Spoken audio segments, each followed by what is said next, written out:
Alright guys, welcome back. We have another question from the chapter 9 of Vector Mechanics for Engineers by beer&johnston. We have question 9.7. We need to determine by direct integration the moment of inertia of the shaded area with respect to x-axis. So in the question 9.5, we explained that the moment of inertia with respect to x-axis would be dix, which is going to be 1/3 of y cubed dx, which is coming from the parallel axis theorem.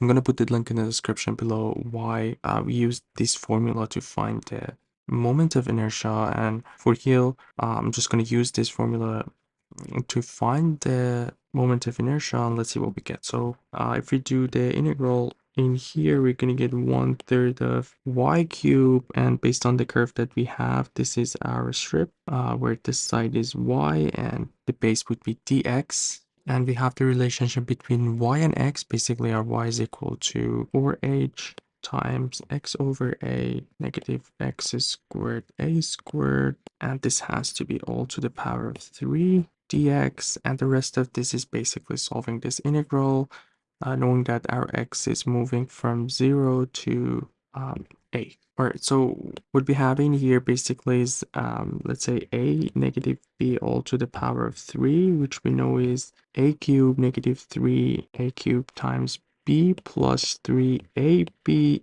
squared and negative b cubed. So the signs, we can see that switches every other term, and let's see what we get in here. I'm just going to take out the 1/3 out of the integral. The 4h is going to go to the power of 3, so it's going to be 4 to the 3, which is 64 h cubed, and we're going to have 0 to a. And now we have to open up this parenthesis here. So the first term to the power of 3, so x cubed over a cubed, negative 3a squared, so x squared over a squared times the second term x squared a squared, and we're gonna switch that. And again, this is all what we have in front of the integral, so plus 3a x over a times the second term to the power of 2x to the 4 a to the 4, and the last one would be the last term to the power of 3, which is x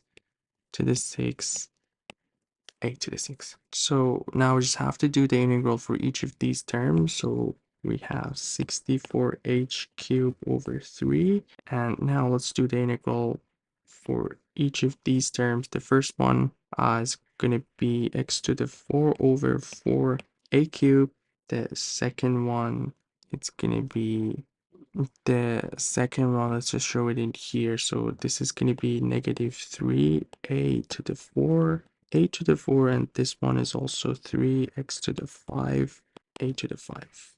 All right, so now we are doing the integral of this term, which is going to be negative 3 over 5, and we're going to keep the denominator as is, x to the 5, and the last one plus 3 over 6, so x to the 6. 3 over 6 is going to be 2a to the 5, and the last one 1 over 7 a to the 6 x to the 7, and this is going to be from 0 to a.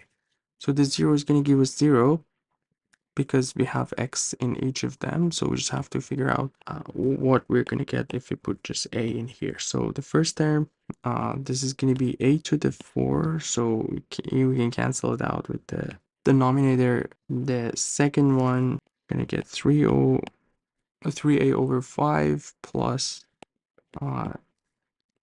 a over 2 plus negative 7a over. So we can see that we can factor a in each of them, 64 h cubed a over 3, and here we can, for the common denominator, let's do 4 times 5 is 20, 20 times 7 is 140.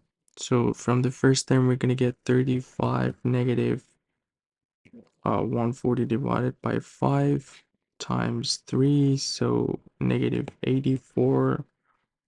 This is going to be plus 70 and negative 20.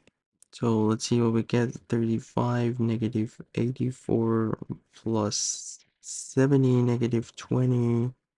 So that's going to be 1. So basically we have 60 for h cubed a times 3 over 140. And we can divide this by 4. We're going to get 60, and 140 divided by 4 is going to be 140 divided by 4 is going to be 35. So it's going to be times 3. Yeah, 16 h cubed a over 105. And the final answer for this question. Hope everything was clear. Let me know if you guys have any questions. You guys take care. I'll see you in the next video. Have a good one.